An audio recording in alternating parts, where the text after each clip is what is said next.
अस्सलामुअलैकुम दोस्तों, आज मैं आपको एक ऐसे प्लेनेट के बारे में बताने वाली हूँ जिसके मिलने के बाद साइंसदान खुशी से झूमने लगे। इस प्लेनेट के मिलने के बाद साइंसदानों के अंदर एक उम्मीद पैदा हुई कि हो सकता है कि उस प्लेनेट पर हम जैसे इंसान रहते हों और ये भी हो सकता है कि हम वहाँ पर जाकर रह सकें। और मुख्तलिफ टेलीस्कोप्स और ऑब्जर्वेटरी से उस प्लेनेट को ऑब्जर्व किया गया तो वहाँ पर एक ऐसी चीज मिली जिसने साइंसदानों के होश उड़ा दिए। ये ऐसी चीज थी जिसके मिलने के बाद कायनात को देखने का हमारा नजरिया बदल ही गया और इस चीज से हम इंसानों का फ्यूचर भी बदल जाएगा। आखिर वो चीज क्या है ये आप जानेंगे आज की इस वीडियो में। वीडियो शुरू करने से पहले आपसे गुजारिश है कि अगर आपने हमारे चैनल को सब्सक्राइब नहीं किया तो किस चीज का इंतजार है, जल्दी से कर लें। 18 अप्रैल 2018 ये वो दिन था जब नासा ने टेस्ट स्पेस टेलीस्कोप को लॉन्च किया। ये सैटेलाइट बहुत ज्यादा खास था क्योंकि इस टेलीस्कोप का मकसद सिर्फ और सिर्फ हमारी जमीन के जैसे प्लैनेट्स को ढूंढना था। जी हाँ, आपने सही सुना,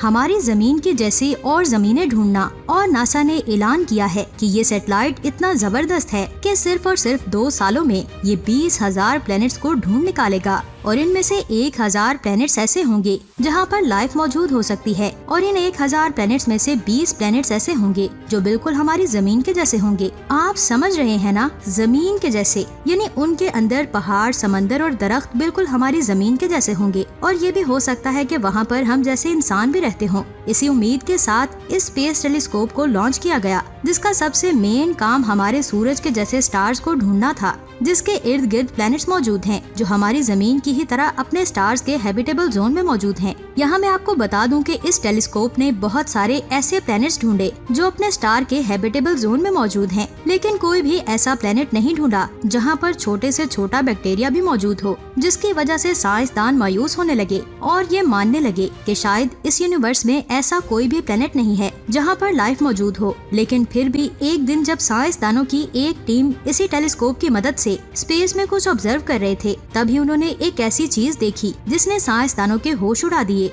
वो चीज थी एक स्टार GJ357 जो हमसे 31 लाइट ईयर्स दूर मौजूद है। जब साइंसदानों ने इसे देखा तो इसकी लाइट कुछ वक्त के लिए डिम हुई और कुछ देर के बाद वो स्टार पूरी तरह से चमक पड़ा। आप सोच रहे होंगे कि ये कौन सा कोई बड़ी बात है, स्टार्स तो चमकते ही हैं। यहाँ मैं आपको बता दूं कि ये बहुत बड़ी बात है क्योंकि ये स्टार हमारे सूरज के जैसा है। ये सुनने के बाद आप जो सोच रहे हैं वो बिल्कुल ठीक है। इस स्टार के गिर्द कुछ प्लैनेट्स हैं वैसे ही जैसे हमारे सोलर सिस्टम में मौजूद हैं, तो ये बहुत ज्यादा चांसेस हैं कि वहाँ पर लाइफ मौजूद हो। लेकिन यहाँ एक सवाल आता है कि साइंसदानों को कैसे पता चला कि स्टार के आसपास प्लैनेट्स मौजूद हैं? तो यहाँ मैं आपको बता दूं, साइंसदानों ने यहाँ पर ट्रांजिट मेथड को यूज किया जिसमें जब एक प्लैनेट अपने स्टार के सामने आता है तो उसकी रोशनी कुछ पल के लिए डिम होती है और इस टेलीस्कोप ने इस ही डिम रोशनी को नोटिस करके ये पता लगाया कि इसके स्टार के गिर्द प्लैनेट्स मौजूद हैं। और इसी चीज को देखते हुए साइंसदानों ने इसको अच्छी तरह से स्टडी करने का फैसला किया, लेकिन स्पेस टेलीस्कोप से इस चीज को कंफर्म करना बहुत ज्यादा मुश्किल था।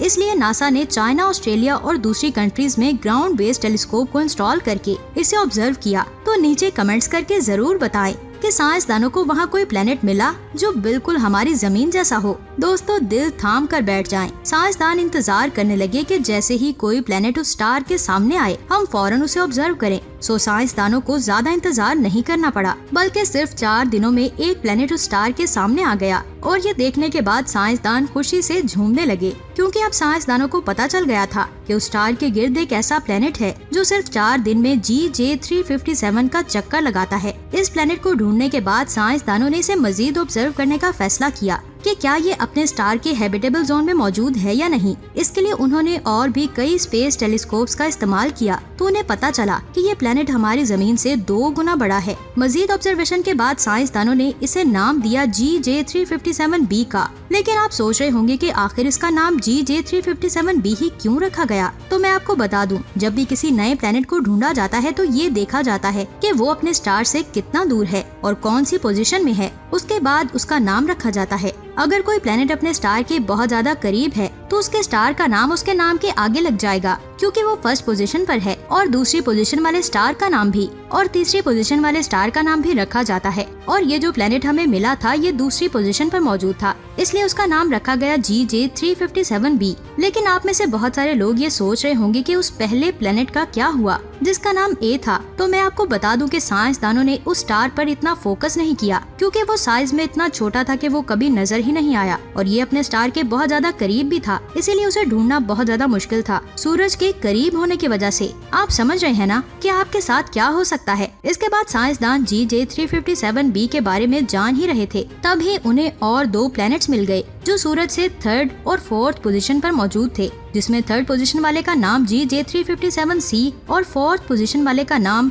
GJ357d रखा गया। और साइंसदानों ने कहा कि GJ357b और GJ357c 2 ऐसे प्लैनेट्स हैं जहां पर इंसानों का रहना नामुमकिन है, क्योंकि ये प्लैनेट्स अपने स्टार के बहुत ज्यादा करीब होने की वजह से बहुत ज्यादा गर्म भी थे। तो आखिर में बचता है GJ357d, जहां पर साइंसदानों को लगता है कि यहाँ पर एलियंस रह सकते हैं, क्योंकि ये प्लेनेट उतनी ही दूरी पर था जितनी दूरी पर आज मार्स है, यानी ये प्लेनेट अपने स्टार के हैबिटेबल जोन में आता है। आप ये जानकर हैरान हो जाएंगे कि ये प्लेनेट देखने में बिल्कुल ब्राइट नजर आता है, जैसे यहाँ पानी का समंदर मौजूद हो या जमी हुई बर्फ हो। उसके बाद पूरी दुनिया के साइंसदानों की नजरें इस प्लेनेट पर लग गईं और एडवांस से एडवांस टेक्नोलॉजी के साथ इस प्लेनेट को ऑब्जर्व किया गया। तो साइंसदानों ने कहा कि अगर वहाँ पर हालात बदतर से बदतर हुए तो वहाँ का टेम्परेचर -530 डिग्री सेल्सियस हो सकता है। जमीन पर एंटार्क्टिका का टेम्परेचर इतना है जहाँ पर आज भी इंसान रहते हैं, जिसका साफ साफ मतलब है कि हम वहाँ पर जाकर जिंदगी गुजार सकते हैं, यानी एक ऐसा प्लेनेट मिल ही गया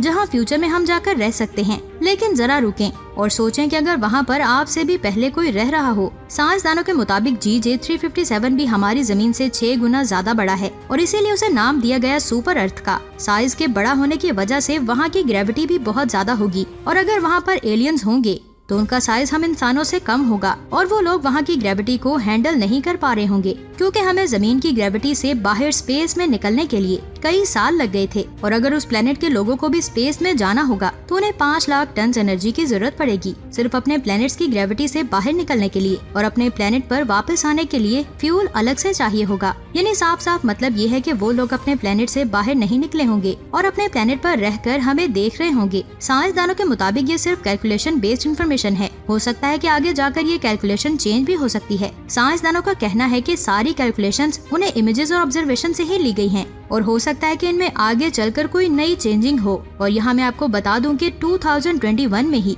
नासा जेम्स वेब टेलीस्कोप को लॉन्च करने जा रही है, जिसके जरिए हम ऐसे प्लैनेट्स जरूर ढूंढ लेंगे जहाँ पर लाइफ मौजूद हो, और ये भी जानेंगे कि हमारी कायनात कैसे बनी। अगर आप इस पर वीडियो देखना चाहते हैं तो जल्दी से हमारे चैनल स्पेस वर्ल्ड को सब्सक्राइब करके बेल आइकन को प्रेस कर लें, क्योंकि बहुत जल्द इस पर वीडियो आने वाली है। अपना बहुत सारा ख्याल रखें। खुदा हाफिज।